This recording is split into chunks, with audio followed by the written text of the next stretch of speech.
Bienvenue à l'école des disciples, le rendez-vous qui vous donne l'occasion bien sûr de travailler au renforcement de votre relation personnelle avec Dieu, de revoir, n'est-ce pas, vos fondations, vos priorités dans la marche avec le Seigneur.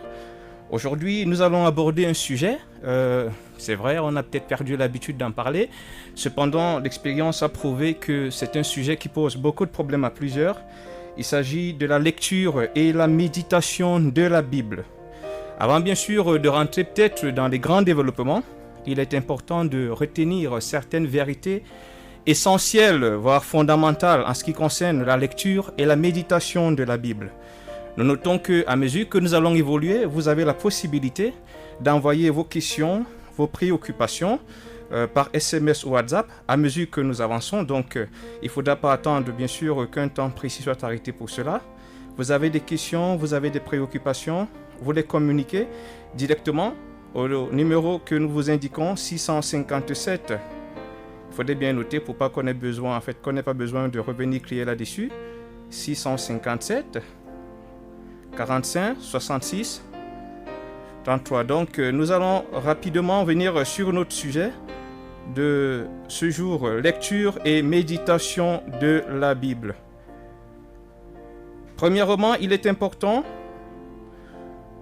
de rappeler que la lecture de la Bible ne devrait pas être une aventure. C'est un besoin, c'est une nécessité dont chacun de nous devrait prendre conscience. C'est-à-dire, lorsque vous décidez d'ouvrir la Bible, il est important que vous veilliez aux dispositions qui vous animent, car les dispositions avec lesquelles vous ouvrez la Bible sont pour beaucoup dans ce que vous tirerez de votre temps de lecture. Si vous y allez comme une simple aventure, il va de soi que vous n'en tirerez pas grand-chose. Également, il faut comprendre que le but de la lecture et la méditation de la parole de Dieu, ce n'est pas la mémorisation des versets bibliques. Il est utile de mémoriser les versets bibliques, mais si ces versets restent juste des réflexes intellectuels, ils ne produiront pas le changement, l'enrichissement, l'élévation spirituelle qu'on nous reconnaissons bien sûr à la parole de Dieu. Donc, le but premier, ce n'est pas simplement de mémoriser des versets, mais c'est surtout assimiler les principes divins révélés à travers ces versets bibliques. C'est ce que vous devez rechercher quand vous lisez la Bible. C'est ce qui devrait rester. Au-delà de la référence que vous avez retenue, il faudrait que le principe divin caché derrière la portion de l'écriture que vous avez lue, que vous puissiez l'assimiler et que ce principe divin devienne une attitude, un caractère rentre dans votre code de conduite pour pouvoir enrichir votre identité en Christ. Également, n'ouvrez pas la Bible si vous n'êtes pas prêt directement à pratiquer ce qu'elle vous aura révélé. Vraiment, si vous n'êtes pas prêt à changer, si vous n'êtes pas prêt à renoncer, à faire des compromis sur ce que vous étiez avant, évitez de lire la Bible. Mais si vous décidez de lire la Bible, il faudrait que vous soyez prêt à faire ce qu'elle va vous révéler, et ce n'est pas toujours chose aisée pour la chair. L'objectif premier de la lecture de la Bible est la pratique de ce qu'on va en tirer. Nous aurons peut-être l'occasion, lors de nos prochaines rencontres, de revenir là-dessus. Celui qui veut connaître ou comprendre Dieu doit commencer par la lecture de la Bible et s'atteler à pratiquer ce qu'il apprend de cette lecture biblique. La connaissance, la révélation de Dieu commence d'abord par là. C'est vrai, par une grâce exceptionnelle, il est arrivé que le Seigneur se révèle directement à quelques-uns, mais en réalité, de manière générale, de manière collective, la connaissance de Dieu commence par la Bible, parce que la Bible nous permet de découvrir Dieu à travers les âges, Dieu à travers, n'est-ce pas, ceux qui nous ont précédés, ce qui bien sûr élargit notre vision, notre perception de Dieu, créant chez nous cette envie de faire une expérience personnelle. Donc elle nous attire, elle nous incite, elle crée en nous l'envie d'expérimenter ce que nous avons lu. Il faut donc comprendre que quand on cherche Dieu, c'est important de commencer par la lecture de la Bible, c'est important de commencer par une relation personnelle à travers la parole de Dieu. Également, il y a un autre problème qu'il faudrait bien sûr bien cadrer ici. La révélation de Dieu, elle commence par la Bible avant d'évoluer par l'expérience. Nous l'avons démontré tout à l'heure. Parce que pour plusieurs, il faut d'abord, n'est-ce pas, une révélation extraordinaire, un peu comme Paul, un peu comme des visions que nous avons dans la Bible. Non, vous voulez connaître Dieu, commencez par le découvrir dans sa parole. Et à partir de là, vous passerez bien sûr à une expérience personnelle et pratique de ce que vous aurez lu dans cette parole de Dieu. Et également, un dernier point dans cette section des vérités fondamentales à retenir, lire et méditer la Bible nous conforte dans nos convictions et nous rend conscients de nos erreurs. Ça veut dire que Si vous avez des convictions, parfois les gens peuvent ne pas les partager, les gens peuvent trouver que vous en faites trop, vous êtes dans l'erreur.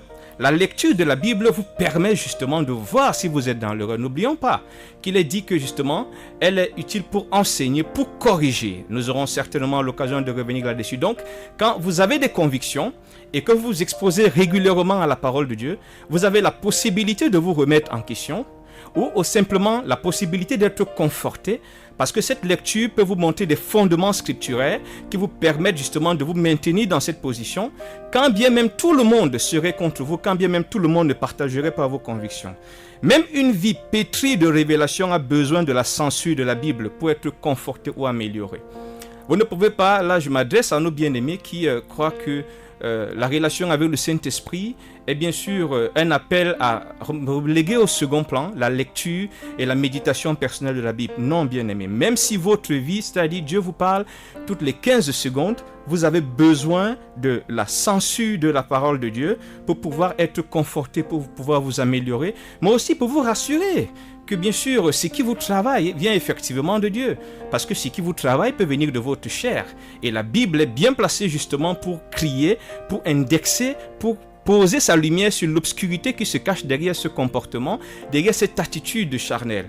Donc, pas seulement les révélations, nous ne nions pas qu'elles existent, nous ne nions pas qu'elles sont nécessaires, mais il est important que vous puissiez avoir une relation personnelle avec Dieu à travers la Bible. Il faut donc que nous comprenions que ouvrir la Bible n'est pas un acte banal. Si vous avez envie de lire un roman, allez lire autre chose. Mais si vous voulez écouter Dieu, si vous voulez apprendre de Dieu, si vous voulez découvrir Dieu, c'est dans cette disposition-là qu'il faut ouvrir la Bible. Et si c'est avec cette disposition que vous ouvrez la Bible, vous allez constater que vos moments de lecture seront toujours enrichissants. Vous sortirez difficilement d'un tel moment de lecture sans avoir reçu, n'est-ce pas, cette pépite, cette vérité, ce coup de pinceau divin qui vous améliore, qui vous embellit et qui vous enrichit. Donc, prenons garde dorénavant quand nous décidons de nous approcher de la parole de Dieu à travers des moments de lecture personnelle. Maintenant, il y a cette question qui subsiste tout le temps. Comment méditer la Bible? Beaucoup s'embrouillent là-dessus. Nous rappelons bien sûr que vos questions, vos préoccupations sur le sujet, vous les envoyez par SMS ou WhatsApp au 657 45 66 23. 657 45 66 23. 657 45 66 23 pour vos questions, préoccupations en rapport avec le sujet que nous sommes en train d'aborder, la lecture et la méditation de la Bible. Au sujet donc de la méditation biblique, il faut dire de manière brève et simple que méditer la Bible n'est rien d'autre qu'appliquer son cœur à comprendre le sens et la portée de ce qui est écrit. C'est-à-dire, je ne me limite pas à l'information première qui se dégage du verset que j'ai lu. J'essaye de rentrer dans son contenu, dans son sens profond. J'applique mon cœur pour pouvoir comprendre ce que ça signifie, mais pas seulement ce que ça signifie, aussi ce que cela implique. Il y a cette double dimension de comprendre le sens ou alors le contexte, mais surtout aussi l'implication sur le plan personnel. Il faut rappeler que la pratique de la méditation biblique doit d'abord avoir une portée personnelle.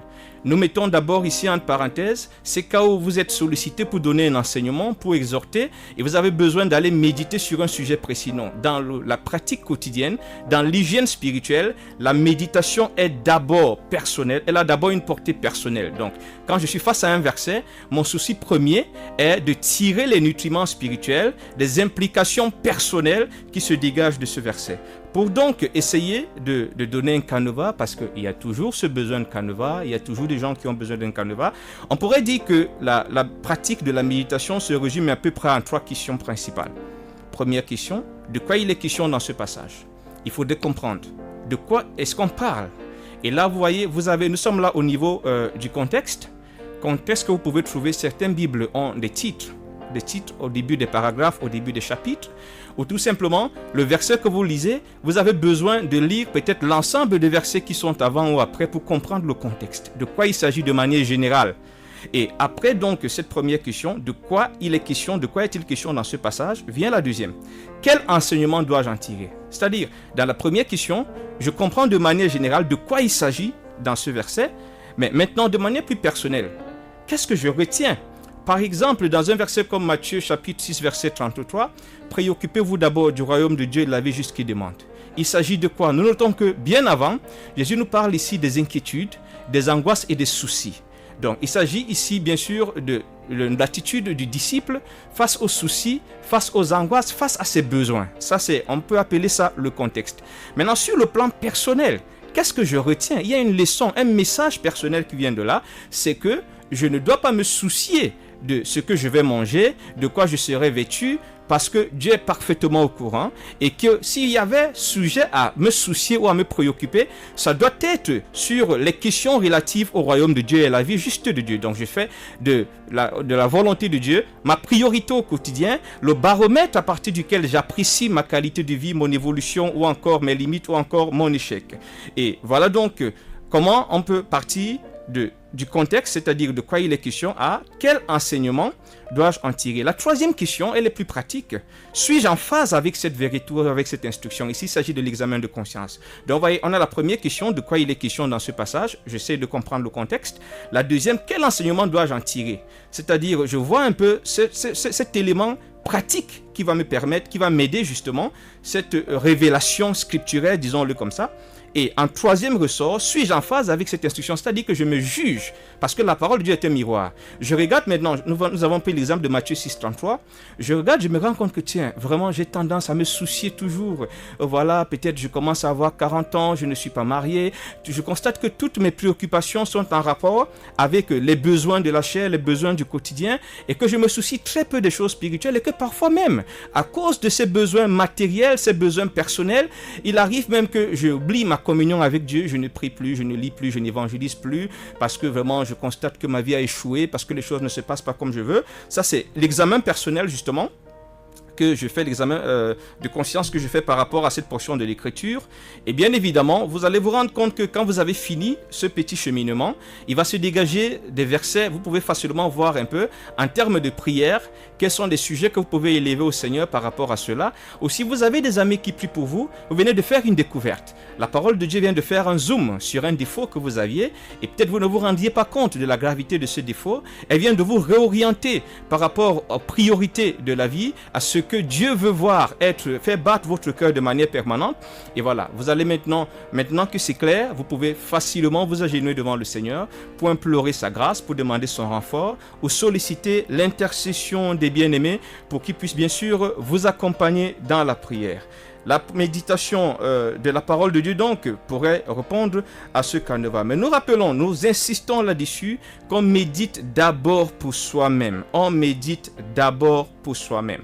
Car nous allons lire dans Josué 1:8, on précise bien, médite jour et nuit pour agir fidèlement selon tout ce qui est écrit.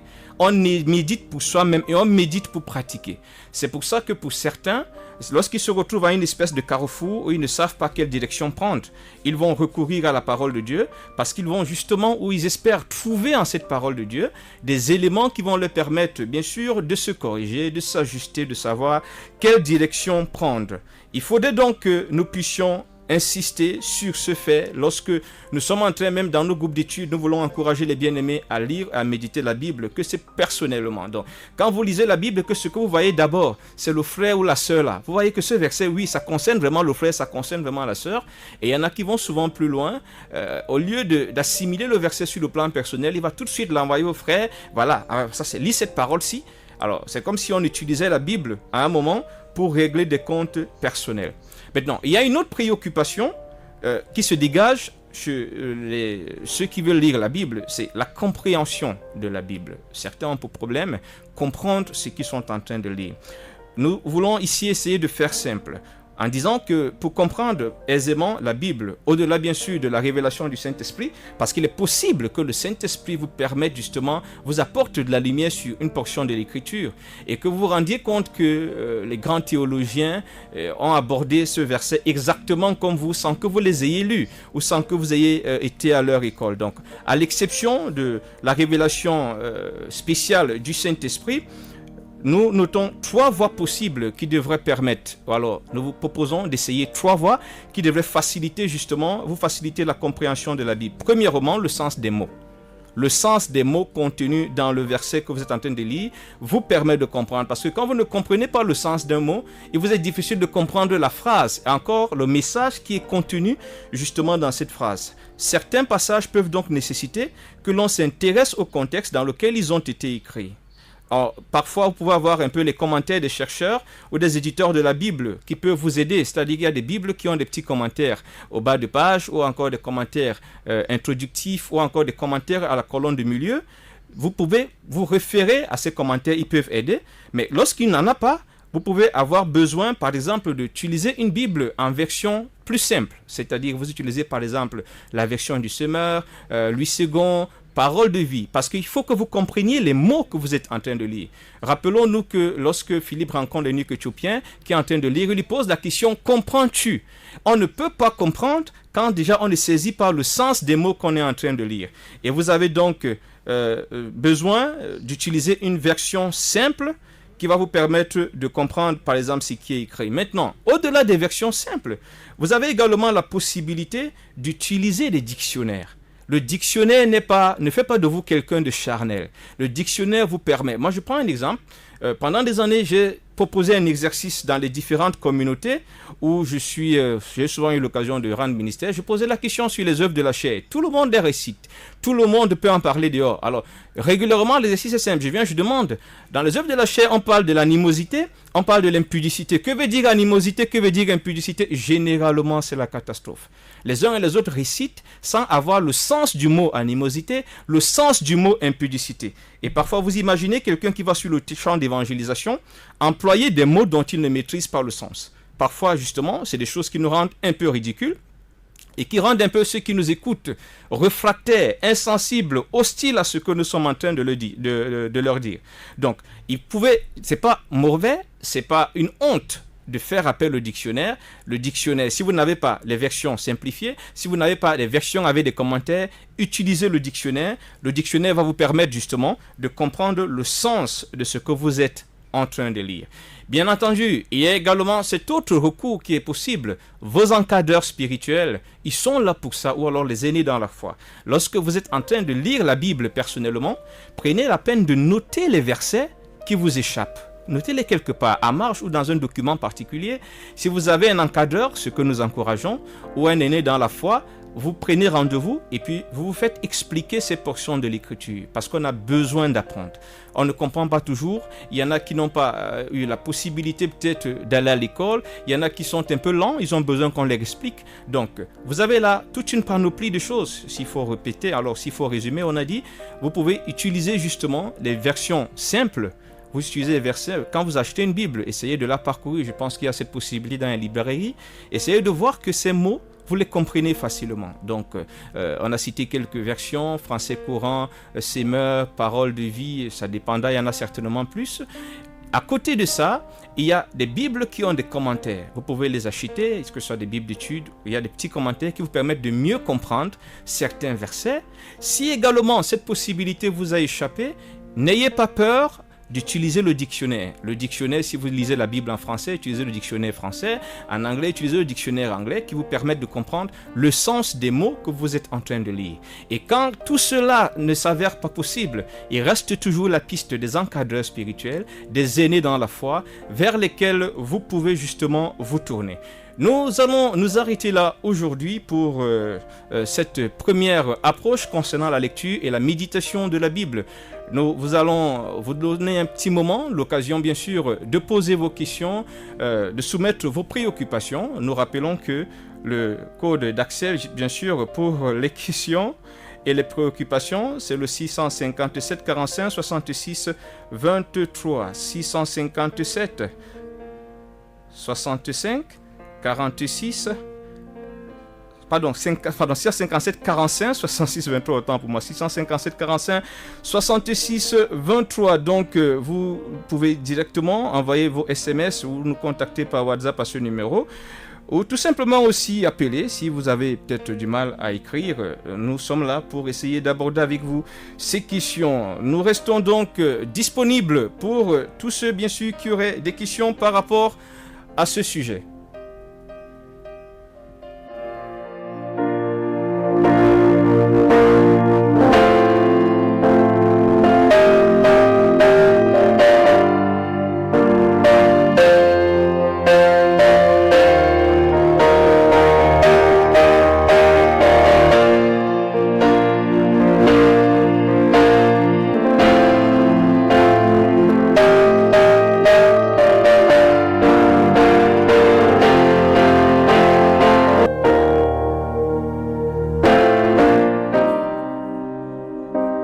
Voilà, il se trouve que le temps qui nous était imparti est arrivé à son terme. Nous avons commencé avec un retard qui, bien sûr, handicape la section des questions-réponses. Quoi qu'il en soit, vous pouvez continuer, même en dehors de l'émission, de soumettre vos questions, vos préoccupations par SMS ou WhatsApp au même numéro que nous avons indiqué tout à l'heure. C'est pas parce que l'émission finit que la possibilité d'avoir des réponses à vos questions est également terminée. Donc, même après l'émission, vous pouvez facilement, directement nous écrire au 657 45 66 23 657 45 66 23. Si vous êtes hors du Cameroun, vous précédez ce numéro de l'indicatif plus 237. Que Dieu vous bénisse. Prenons rendez-vous la semaine prochaine, si plaît à Dieu.